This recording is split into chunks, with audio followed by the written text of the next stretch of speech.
What is it with the medical profession of late, or more particularly the nursing profession? Left-wing lunacy has gotten so out of control that we now have, as of this moment, licensed medical professionals publicly advocating poisoning federal agents in their care.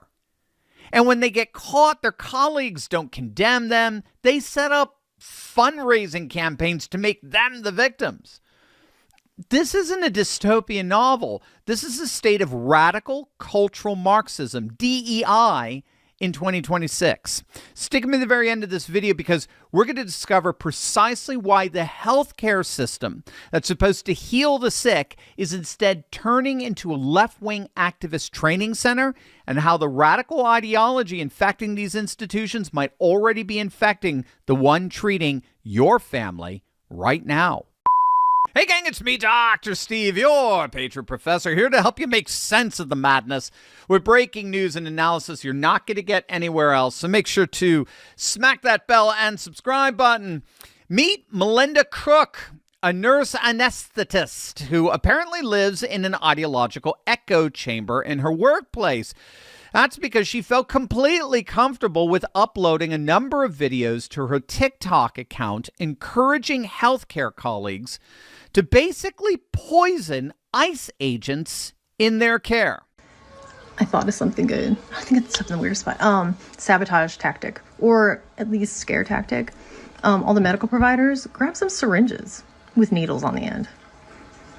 Have them full of saline or succinylcholine, you know, whatever. That will probably be a deterrent. Be safe. Okay, for today's resistance tip, I vote, anybody got any poison ivy, poison oak in their yard? Get some of that up with gloves, obviously. Get it in some water, like a gallon of water. Get the poison ivy oak water, and I'm gonna put it into a water gun. Aim for faces, hands. All right, the single ladies where these ICE guys are going have a chance to do something, you know, not without risk, but could help the cause for sure. Get on Tinder, get on Hinge, find these guys. They're around. They're an ICE agent, bring some X-Lax and put it in their drinks. Get them sick. You know, nobody's gonna die. Just enough to incapacitate them, get them off the street for the next day. Highly, easily deniable. You know, you could get sick too. Won't eat there again. I'm just saying, let's get them where they eat. Somebody's not going to be supporting these guys. Where's the hotel where they eat? Who makes that breakfast? Let's find them. Now, that is the very definition of a psychopath. There are more videos of her doing that I'm not even showing you here. That was just the tip of the iceberg. That, my friends, is a psychopath. That is the kind of lunacy that left-wing leaders tap into in order to deliberately radicalize people like that. I mean, we talk often on this channel about the work of the Polish psychologist Andrzej Lobachevsky and his study of what's called political ponerology. It's the study of political evil. Poneros is the Greek word for evil, and he studied European leaders for 40 years, particularly European leftist leaders, I should say, particularly European Marxists.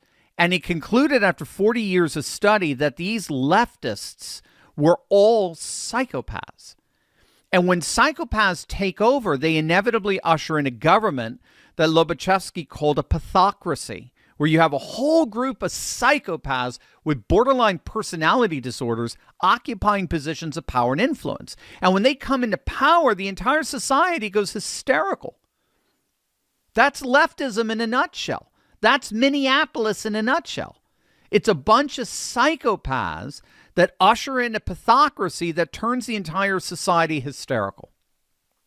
But the problem here is that this pathocracy isn't limited to assuming seats of government authority. it can involve leadership in the professions and the credentialed class as well. And that is where DEI comes in. I think it's very important for us to understand why the professions, the credentialed class, have gotten so radicalized. Because this nurse obviously isn't alone. And I'm not talking about Alex Preddy. I'm talking, you probably heard about the labor and delivery nurse, Lexi Lawler, at a Boca Raton Regional Hospital. She, too, posted a TikTok video saying that it would bring her great joy to see Caroline Levitt get a 4th-degree tear in giving birth to her baby. Now, if you're not familiar with obstetric medicine, a 4th-degree tear is the worst severe injury a woman could go through with childbirth. I mean, it was absolutely sick. And again, a total and complete violation of the Hippocratic ethical standards that govern the medical industry. But what we have to understand is that this radicalism actually runs directly through what's called the Human Resources Department. If you don't know, back in 2011, President Obama signed Executive Order 1358-3. It established a coordinated government-wide initiative to promote diversity and inclusion and equity in the federal workforce. So it's basically the birth of DEI, and it brought the force of the federal government on the accredited professions like healthcare. So what Obama basically did is he set up a compliance structure that enacted DEI hiring standards and training standards all throughout the professions. And the key department that functioned as the liaison between the private and public sector was the human resource departments. They functioned as the enforcers, as it were, of imposing DEI standards. Again, not just in hiring, but in the actual training and accreditation of professionals. And what you just saw there was the rotten fruit of what happens when people get radicalized by this stuff. She was not, that nurse that you saw there advocating the poisoning of ICE agents, she was not radicalized by Tim Walz. She was radicalized by some human resource department. Now, unfortunately for her, Melinda Cook, again, this nurse advocating poisoning ICE agents, those videos went viral. And what happened next is going to absolutely make your day. Take a guess at what this is. This is absolutely amazing. I'll give you a hint. The older we get, the less we hold on to heat. So imagine being stranded in a broken down car in the middle of the night and having to walk for help. You know, a simple rainstorm, even in the summer, that could mean hypothermia. And so that is where this little beauty comes in.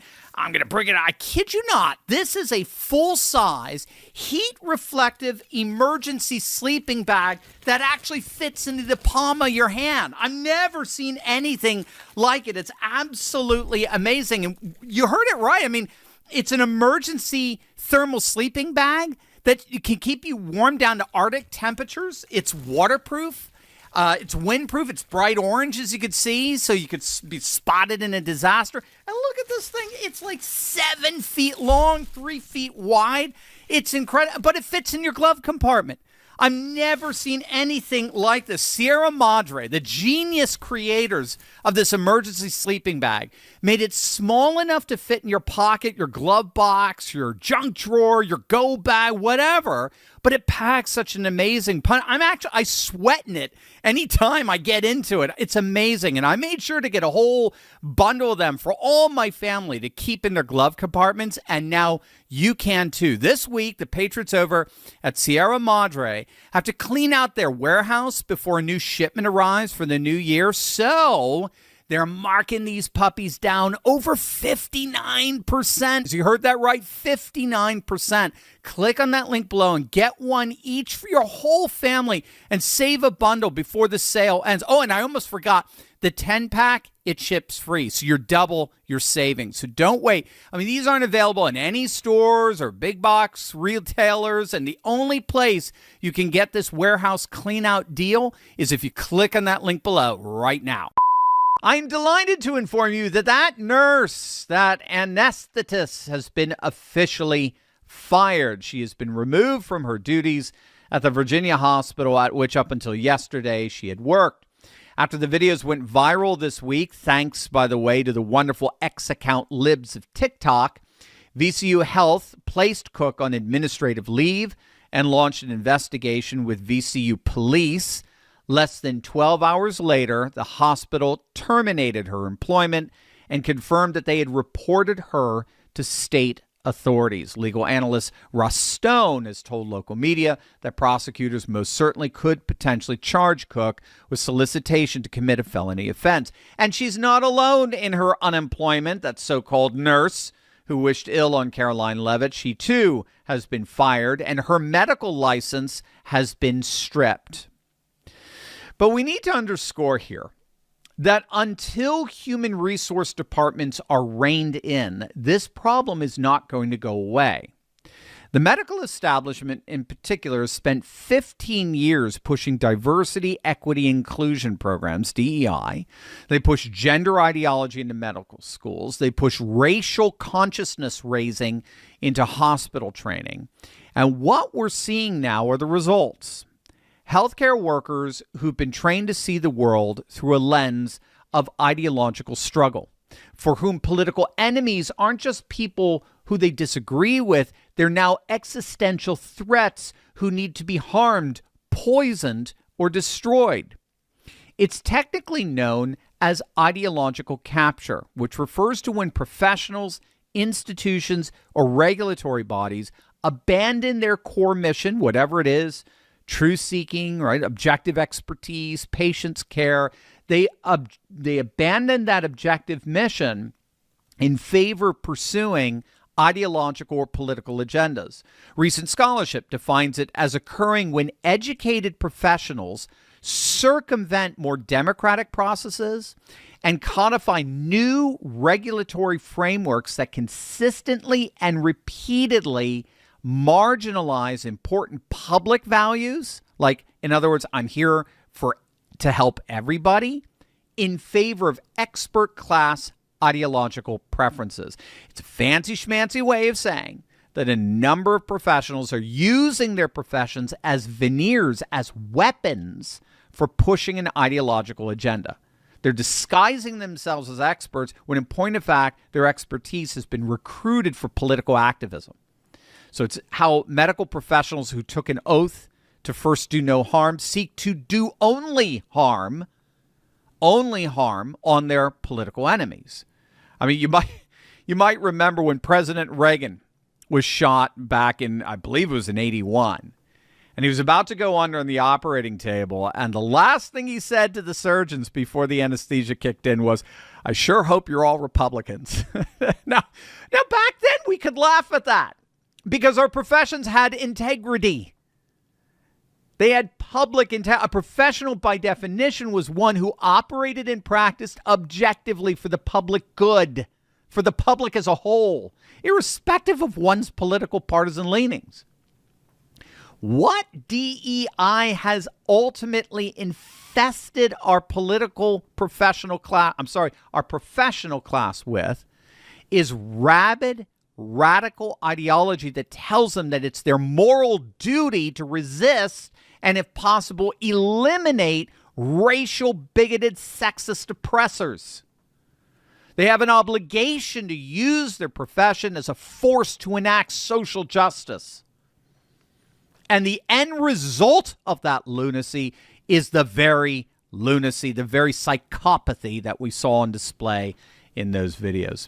So the good news is that the good guys are cracking down on this. But until we fully crack down on these human resource departments, the infestation of this insanity will continue to be snuck in through the back door.